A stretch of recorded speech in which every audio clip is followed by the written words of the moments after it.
Hello and welcome to pmclounge.com. This is Lounge Fever, a series of videos where we try to answer your questions, basically your FAQs. And if you want to check more such videos out, then check out the first link in the description, which will be an entire playlist of FAQs. But then these are FAQs only specific to scope management knowledge area. You can always head over to the playlist section of this YouTube channel and you'll be able to find playlists of each knowledge areas, agile, everything else that you need to study for your PMP exam. And if you have any such questions, drop them in the comments. We reply to all comments possible, and if we feel that our response is going to help other community members out, then we create videos like this. So today I'm taking up a question that came in from Shrikant, and it is on our video on variance analysis. That video will also be linked in the description. And Shrikant asks, who will pay for corrective or preventive changes? Corrective or preventive actions, basically. Should this be identified as a risk and taken contingency reserve for? Now, you're mixing a couple of concepts here. Number one, what exactly is a preventive action? When do you take a preventive action?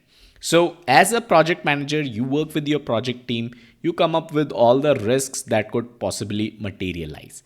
And if you want to take an action to ensure that a risk doesn't materialize, that is a preventive action. And the funding for preventive action comes from contingency reserve, because in your contingency reserve is where you have accounted for the funds for risks. So if risks materialize or if you want to take any preventive action, the funds for all this will be available in your contingency reserve. But when we talk about corrective action, this means that an issue has already occurred.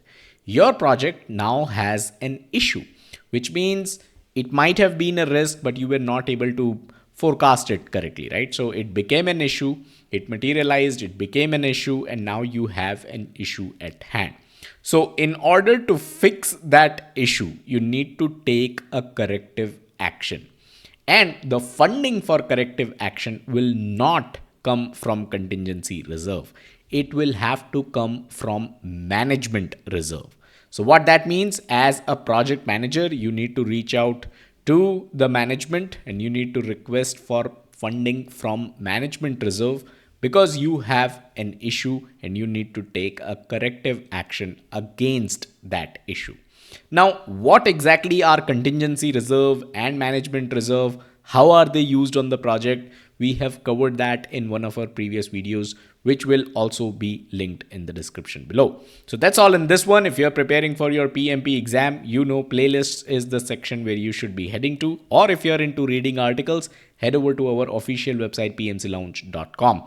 I'll catch you guys in the next one. Bye-bye.